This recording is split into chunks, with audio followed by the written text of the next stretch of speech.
दोस्तों 1974 में हमारे साइंटिस्टों ने स्पेस में एक मैसेज भेजा था। उस मैसेज में इंफॉर्मेशन थी हमारी अर्थ की लोकेशन की, हमारे डीएनए स्ट्रक्चर की, हमारे जीनोम सीक्वेंसेस के बारे में, हमारे मेल फीमेल स्ट्रक्चर्स की, हमारे सोलर सिस्टम के बारे में और भी कई इंफॉर्मेशंस जो कि स्पेस में भेजी गई थी। मकसद ये था कि शायद ये मैसेज कभी ना कभी कोई ना कोई एलियन सिविलाइजेशन इस मैसेज को रिसीव करेगा और हमको रिप्लाई बैक जरूर करेगा। तो क्या हमें कभी इस मैसेज का रिप्लाई आया? जी हां, 27 साल बाद ईयर 2001 में हमें इस मैसेज का रिप्लाई बैक आया था। तो बने रहिए मेरे साथ, इस वीडियो को अंत तक जरूर देखिएगा क्योंकि आज हम बात करने वाले उस यूनिक मैसेज की जो हमारे साइंटिस्टों ने स्पेस में भेजा था 22,000 लाइट ईयर्स अवे, जिसका रिप्लाई बैक आया हमको 27 साल बाद इन ईयर 2001। तो बने रहिए मेरे साथ और देखते हैं इस पूरे वीडियो को। In December 2020, the Arecibo telescope, one of the largest and most iconic astronomical instruments in the world, collapsed.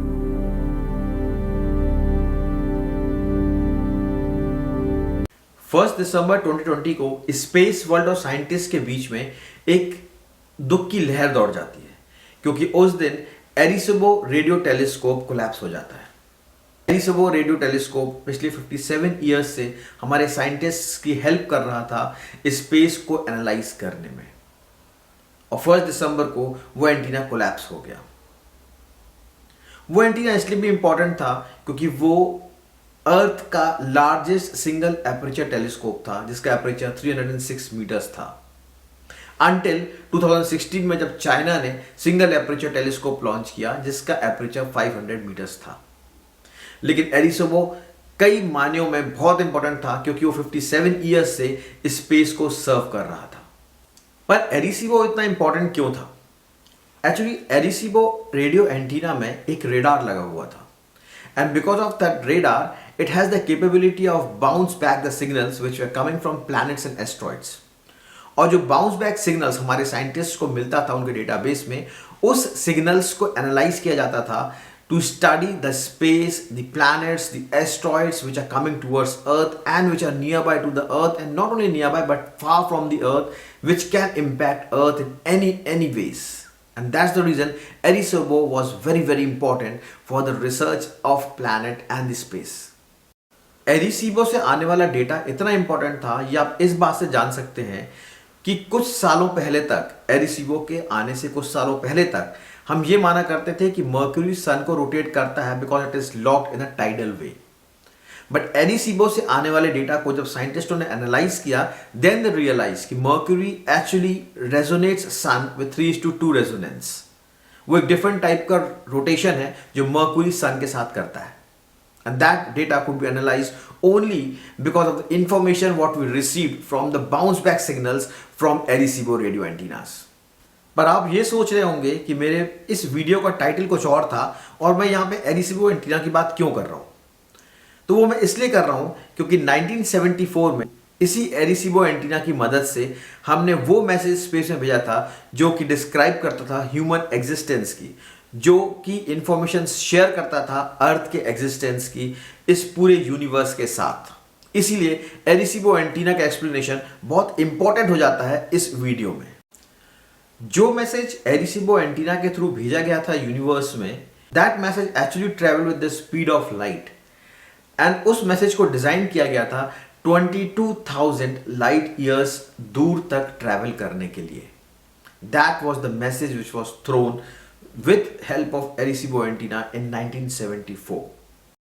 Arecibo radio telescope की 10th एनिवर्सरी के time it was Frank Derrick scientist जिन्होंने ये प्लान किया कि ये message हम universe में send करेंगे। फ्रैंक डेरिक वही साइंटिस्ट हैं who is pioneered in extraterrestrial intelligence, and also he is the same person who derived Derrick equation. Derrick equation वही इक्वेशन है जो एक्चुअली हमें ये बताता है कि हमारे यूनिवर्स में कितने नंबर ऑफ सिविलाइजेशंस अवेलेबल हैं। और एज पर Derrick equation there are somewhere around 36 civilizations in this millions and millions of stars which are available as of now. ये मैसेज एक्चुअली बहुत इंपॉर्टेंट था क्योंकि डेरिक ने इस मैसेज को इस ढंग से डिजाइन किया था कि इस मैसेज को कोई भी पढ़ सकता था। जी हाँ, the message which was sent in the space was not designed by any language. ये एक ऐसा मैसेज था जो कि एक सिंबॉलिक मैसेज था और जो इस ढंग से डिजाइन किया गया था कि शायद कोई भी उस मैसेज को डिकोड कर सके। आइए हम बात करते हैं कुछ डिटेल में इस मैसेज के बारे में। डेरेक ने इस पूरे मैसेज को बिट फॉर्मेशन में डिजाइन किया। बिट्स यानी कि बाइनरी, 0 और 1 या ऑन या ऑफ, क्योंकि उनका यह मानना था कि कोई भी एलियन सिविलाइजेशन हो वो मैथमेटिक्स और साइंस के बेसिक कंसेप्ट्स को जरूर समझते होंगे और इसीलिए उन्होंने इस पूरे मैसेज को बिट फॉर्मेशन में डिराइव किया। पर जब उन्होंने इस मैसेज को डिराइव किया तो उनको तब भी ये डाउट था, क्या इस मैसेज को वो डिकोड कर पाएंगे? एलियंस को छोड़िए, क्या यहां के लोग उसको मैसेज को डिकोड कर पाएंगे? उसके लिए उन्होंने क्या किया, उन्होंने कुछ लेटर्स लिखे। उन सारे लेटर्स में इंफॉर्मेशन सेम थी, पर वो सारी इंफॉर्मेशन थी बिट्स में, जीरोस एंड वंस के फॉर्मेशन में। उस लेटर में और कोई इंफॉर्मेशन नहीं थी। उस लेटर को कैसे रीड करना है, कैसे इंटरप्रेट करना है, कैसे डिकोड करना है, ऐसी कोई भी इंफॉर्मेशन उस लेटर में नहीं दी गई थी। और उन्होंने सेम वैसे कई लेटर्स लिखकर अपने फ्रेंड्स, अपने अदर साइंटिस्ट को भेज दिए। लकीली उन सारे साइंटिस्टों ने उस लेटर्स में लिखे हुए बाइनरी वर्ड्स को प्रॉपरली एग्जैक्टली वही डिकोड किया जो कि साइंटिस्ट डेरेक ने भेजा था। This gave more confidence to Derek that अगर मैं इस बाइनरी कोड्स के थ्रू, लैंग्वेज के थ्रू अगर मैं मैसेज स्पेस में भेजता हूं तो जैसे मेरे साइंटिस्ट दोस्तों ने भी इस मैसेज को डिकोड कर लिया, शायद स्पेस में एलियन सभ्यता भी इस मैसेज को डिकोड कर पाएगी। नवंबर 16, 1974 में एरिसीबो मैसेज को ग्लोबुलर क्लस्टर M13 में बीम किया गया। ये वही क्लस्टर है जहां पे लगभग 1 लाख से ज्यादा स्टार्स अवेलेबल हैं और ये अर्थ से 22,000 लाइट ईयर्स अवे है। This particular cluster resides in Hercules constellation. इस क्लस्टर को चूज करने के पीछे कुछ रीजंस थे। एक तो यहां पे मैक्सिमम नंबर ऑफ स्टार्स थे, तो obviously probability of having maximum number of civilization also increases, and this was one of the main reason. And second reason was जहां पे एरिसीबो एंटीना इंस्टॉल्ड है वहां से M13 को बीम करना was an easy task. This message was sent by Arecibo megawatt transmitter. Megawatt transmitter अगर omni direction में इससे मैसेज भेजा जाए तो बहुत ज्यादा इसकी पावर नहीं होती है, बट क्योंकि ये सिग्नल M13 की तरफ सिंगल बीम से भेजा गया था, इसकी power was like factor of 10 then the emission of sun. That means कि इसका पावर बहुत ज्यादा है जो 22,000 लाइट ईयर्स तक इस सेल को ट्रैवल करा सकता है। इस मैसेज को बहुत ही साइंटिफिकली और सोच समझ के डिजाइन किया गया था। जैसा कि मैंने आपको बताया कि this message was designed in forms of bits, that is zeros and ones, और टोटल जो बिट लेंथ थी इस मैसेज की that was actually 1679, that is 1679। अब इस नंबर में भी एक खास बात है। एक्चुअली 1679 जो नंबर है, this is actually special prime number. Special prime number इसलिए क्योंकि इसके केवल 2 फैक्टर्स हैं, और जो 2 फैक्टर्स हैं वो दोनों ही प्राइम नंबर है, दैट इज 73 एंड 23। नंबर 73 और 23 इस मैसेज में एक बहुत इंपॉर्टेंट रोल प्ले करते हैं। अगर हम 73 को रोज मान लें और 23 कॉलम्स में इन बिट्स को अरेंज करते हैं तो ये बहुत ही अनइंटेलिजेंट मैसेज बन जाता है। दैट मीन्स इस मैसेज का कोई मतलब नहीं निकलता। लेकिन वहीं उल्टा अगर हम 73 कॉलम्स और 23 रोज में इन बिट्स को अरेंज करते हैं, ये एक बहुत ही इंटेलिजेंट मैसेज हमारे सामने बन के आता है। जैसा कि मैंने आपको बताया, ये पूरा मैसेज बहुत ही साइंटिफिकली और इंटेलिजेंटली डिजाइन किया गया था। ये पूरा बिट्स का message is divided into 7 parts. अगर हम पहले पार्ट की जो अपर पार्ट है उसकी बात करते हैं तो that is actually a binary definition of all the numbers from 0 to 9। वो सिंबॉलिकली डिफाइन किया गया था कि हमारे नंबर्स बाइनरी कोड में कैसे डिफाइन होंगे, और वो पूरे मैसेज का एक बेस था। क्योंकि अगर कोई मैसेज को रीड करना चाहेगा तो सबसे पहले उसको नंबर्स के बारे में इंफॉर्मेशन मिलेगी, और अगर वो नंबर को डिकोड कर लेता है then other part of the message is very simple to decode. जो मैसेज का नेक्स्ट पार्ट है वहां पे नंबर्स दिए गए हैं 1, 6, 7, 8 एंड 15। एक्चुअली ये नंबर्स जो हैं ये एटॉमिक नंबर हैं हाइड्रोजन, कार्बन, नाइट्रोजन, ऑक्सीजन और फास्फोरस के, और ये इसलिए दिए गए हैं क्योंकि ये एलिमेंट्स मिलके हमारा डीएनए बनता है। एक्चुअली इस मैसेज के सेकेंड पार्ट में एलियन सभ्यता को पूरी इंफॉर्मेशन दी गई है हमारे ह्यूमंस के डीएनए के बारे में in the form of symbols and binary codes. Third part में बाइनरी कोड्स को यूज करके एक ह्यूमन बीइंग की इमेज बनाई हुई थी, और साथ ही कुछ नंबर्स के जरिए अर्थ पर रहने वाले मेल की एक एवरेज हाइट की इंफॉर्मेशन भी दी हुई थी। और साथ ही उसके राइट हैंड साइड पे कुछ नंबर्स दिए हुए थे which actually denotes the population of earth at that time when ये मैसेज भेजा गया था, दैट इज 1974 में। In the next part of message they have created the symbolic images of our solar system.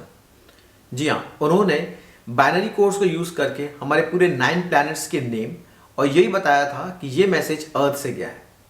अब मैं 9 प्लैनेट्स इसलिए बोल रहा हूं क्योंकि 1974 में Pluto was also considered as a planet. उसके बाद लास्ट में उन्होंने बाइनरी सिंबल्स को यूज करके एरिसीबो एंटीना की इमेज बनाई थी, because they wanted that alien civilisation whoever receives this message should understand that this message was sent by N एरिसीबो antenna. इस मैसेज को डिजाइन करना तो टफ था ही, बट डिकोड करना और भी टफ था, और डेरिक इस बात को जानते थे। इसीलिए उन्होंने जो अपने साइंटिस्ट फ्रेंड्स को एक बाइनरी कोड का लेटर भेजा था, उन्हीं साइंटिस्ट को दोबारा ये पूरा मैसेज डिजाइन करने के बाद दिखाया, और अनलकीली कोई भी साइंटिस्ट इस मैसेज को पूरा डिकोड नहीं कर पाए।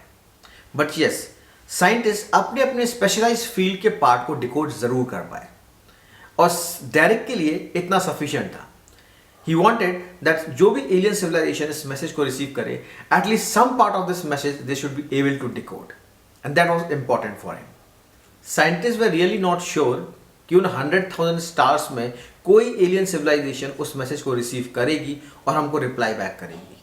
They had no hope for that, but still they have done that work to send that message to that alien civilization in that 100,000 of stars. But yes, in 2001 we received a reply back.